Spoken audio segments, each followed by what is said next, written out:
I never believed in urban legends. Every country has stories meant to scare children. Ghosts, monsters, cursed places.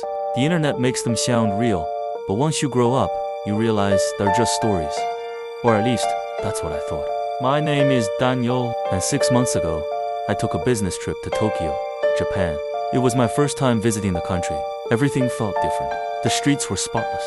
The trains arrived exactly on time. Even late at night, the city seemed alive. People always say Japan is one of the safest places in the world. I believed them, until my last night there. I had spent the entire day meeting with clients on the other side of the city.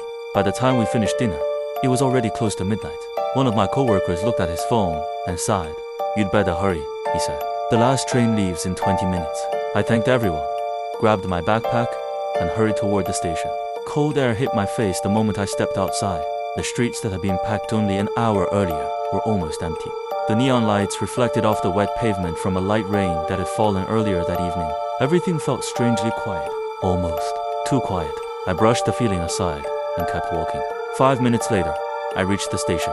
The platform was nearly empty, just an elderly man sitting on a bench, a young woman staring at her phone, and a station employee sweeping near the ticket gate. The train arrived exactly on schedule. Its doors slid open with a soft mechanical hiss.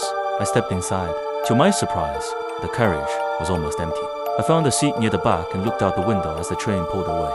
Tokyo's bright skyline slowly disappeared behind rows of dark buildings. The further we traveled, the fewer passengers remained. 1 station, 2 stations, 3. People quietly stepped off until only 4 of us were left. The elderly man, the young woman, a businessman asleep across from me, and me. I checked my phone. No signal. That seemed odd. I looked back out the window. Instead of city lights, there were only dark neighborhoods and empty streets. The train slowed to another stop. The businessman woke up, stood without saying a word, and stepped off. The doors closed. Now there were only 3 passengers. For some reason, the silence felt heavier. I tried distracting myself by scrolling through the photos I'd taken during the trip, but I couldn't shake the feeling that someone was watching me. Not staring, watching. There's a difference. I looked around. The elderly man hadn't moved. The young woman was still looking at her phone. No one else. I laughed quietly at myself. "You're just tired," I muttered. The train continued into the darkness. Another station passed. The young woman stood up. Before leaving, she looked directly at me. Not for a second.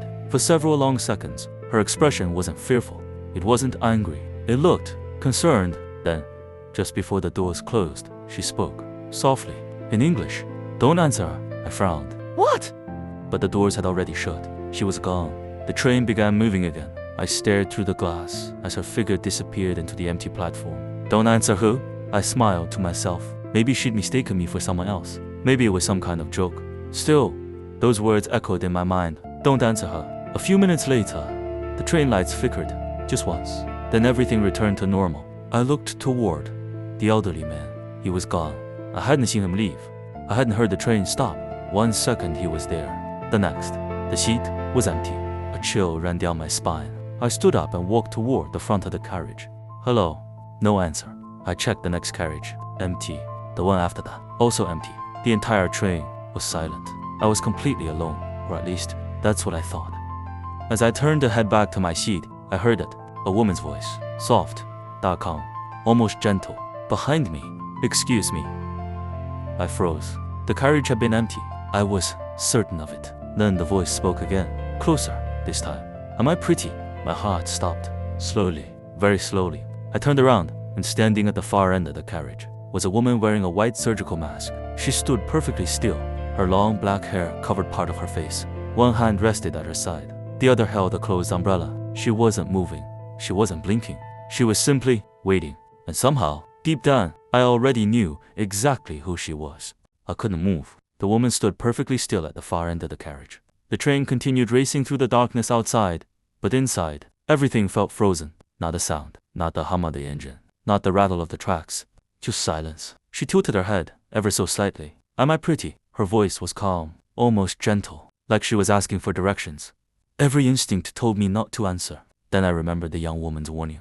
"Don't answer her." A chill crawled down my spine. How could she have known? I swallowed hard and took 1 slow step backward. The masked woman didn't move. She simply watched me. The train lights flickered again. This time, they stayed off for 2 full seconds. Darkness swallowed the carriage. When the lights returned, she was closer, much closer. I hadn't heard footsteps, She hadn't run. She was simply standing where she hadn't been before. My heartbeat slammed against my chest. No, I whispered. This isn't real. I rubbed my eyes. Looked again. She was still there, motionless, watching me. I reached for my phone. No signal. No emergency call. No internet. Nothing. My hands shook as I opened the camera. Maybe if I looked through the screen, she wouldn't be there. The camera showed the empty train. My breathing slowed. I looked over the phone. She was there. I looked back at the screen. Nothing. The space where she stood was completely empty. Every hair on my arm stood up. I lowered the phone. She smiled beneath the mask. Or, at least I thought she did. The corners of the mask slowly stretched upward, as if something underneath it was forcing a smile. Then, she took one slow step forward. The sound echoed through the empty carriage. Tap. Another step. Tap. Another. Tap. She wasn't rushing. She didn't need to. She knew there was nowhere for me to go. I turned and ran into the next carriage. Empty. Every seat, every aisle, every corner, empty. I kept running, through another carriage, and another. Each one looked exactly the same. Bright lights, empty seats, no passengers. No conductor. No one. The train suddenly lurched. I stumbled into a pole, barely catching myself.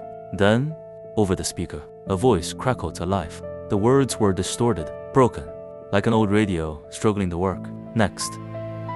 Stop. Static. Don't. More static. Then silence. I stared at the speaker. It never announced another station. Instead, I'd heard footsteps. Slow. Measured. Coming from the carriage behind me. Tap. Tap. Tap. I didn't need to look. I already knew who he was. I started walking faster. The footsteps matched my pace. I stopped. The footsteps stopped. I turned around. The carriage was empty. Completely empty.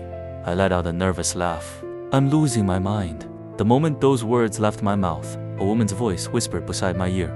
No, you're finally seeing me. I spun around so fast that my backpack hit the seats beside me. Nothing. No one. Then, the train lights flickered once more. For the briefest moment, I saw her reflection in the window beside me, standing inches behind my shoulder.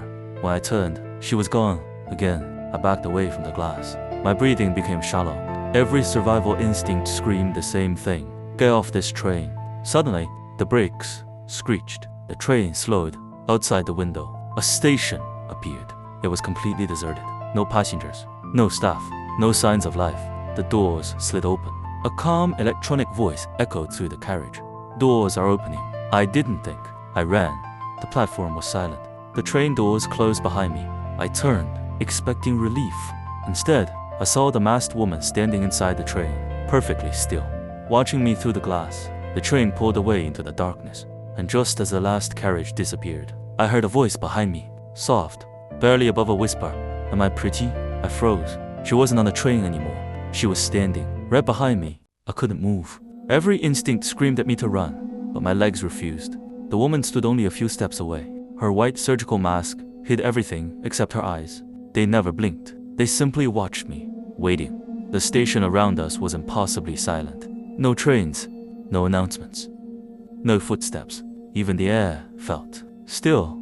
Then she spoke again, softly, almost politely. Am I pretty? My heart pounded so hard I thought she could hear it. Every story I'd read about Kuchi Sakana came rushing back into my mind. There was no right answer. No was dangerous. Yes was dangerous. Even staying silent was dangerous. I took one slow step backward. She copied me. Not a second later, at the exact same moment, like my reflection in a mirror, I froze. She froze. A cold wave ran through my entire body. Something wasn't right. She wasn't chasing me. She was studying me. The station lights flickered once, then twice. Then everything went dark for just 1 second. When the lights returned, she was standing right in front of me, so close I could hear her breathing beneath the mask. Slow, dark, calm, patient. She raised one pale hand very slowly. She reached toward the edge of her mask. Every horror story says the next thing she does is reveal what she's hiding. I closed my eyes. I didn't want to see it. Then, I heard the sound of fabric moving. My hands were shaking. I forced myself to look. She had lowered the mask, only halfway, just enough to reveal a faint, unnatural smile beneath it. The rest of her face remained hidden in shadow. It was somehow even more terrifying than seeing everything. She leaned closer. So, she whispered, am I still pretty? I couldn't think. I couldn't breathe. Then I remembered something my coworker had laughed about earlier that evening. He had told me Japanese spirits hated being interrupted. It sounded ridiculous, but I had nothing left to lose. Before she could ask again, I blurted out the first random thing that entered my head. Wait. I think you dropped something. For the first time, she stopped moving. Her eyes slowly looked toward the ground beside her. There was nothing there. The silence stretched for several long seconds. Then, without warning, the station lights exploded into life. Every light turned on at once. The speakers crackled. A loud electronic chime echoed through the station. The next train is now arriving. A powerful rush of wind swept across the platform. A train burst out of the darkness. Its headlights flooded the station with bright white light. I didn't hesitate. The doors opened. I sprinted inside. The doors began closing immediately. Just before they shut, I looked back. The platform was empty. The woman was gone. My knees gave out. For weeks, I tried convincing myself that none of it had been real. Maybe I was exhausted. Maybe the stress of traveling alone had made me imagine everything. I deleted the photograph. Or at least, I thought I did. 3 days later, it was back. The exact same photo. The exact same message. You never answered my question. I changed phones. I backed up nothing. I started over completely. Yet somehow, the picture returned. Always at exactly 11:47 p.m. Every single night. I eventually stopped opening it. Some questions. Don't need answers. When I returned home, I buried myself in work, hoping time would erase the memory. But strange things kept happening. Whenever I walked past the mirror, I felt like someone was standing just outside my vision. Whenever I rode an empty train, I found myself checking every reflection before looking behind me. Even today, if I hear someone say, "Am I pretty?" my heart still skips a beat. Because somewhere in the back of my mind, I remember those eyes, watching, waiting, patiently, as if she knows, one day, I'll answer the real legend of Kuchi Sakana. Now, here's the part that made everything even more unsettling. Kuchi Sakanora, so known as the Slit-Mouthed woman, is one of Japan's most famous urban legends. According to the legend, she appears at night wearing a surgical mask, something that doesn't seem unusual in Japan. She approaches people walking alone and calmly asks a simple question. Am I pretty? If someone answers yes, the legend says she removes her mask and asks the question again. If someone answers no, different versions of the story describe frightening consequences. There isn't one single version of the legend. Over the years, the story has changed from region to region. Some say she carries a pair of scissors. Others say she simply follows those who meet her. That's one reason the legend has lasted for generations.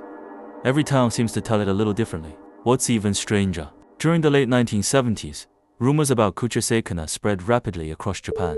Many school children became frightened enough that some schools encouraged students to walk home in groups instead of alone. Whether those stories were exaggerated or not, they show just how powerful the legend became in popular culture. Today, Kuchi Sakana appears in horror films, books, television shows, video games, and countless retellings online. No one can prove she exists, and there's no reliable evidence that she ever did. But that's not really why people remember her. They remember her because she represents something deeply unsettling. The idea that an ordinary encounter, a quiet walk home, or a nearly empty train late at night, could suddenly become something you can never explain. Maybe that's why the legend has survived for hundreds of years. Not because people believe every detail,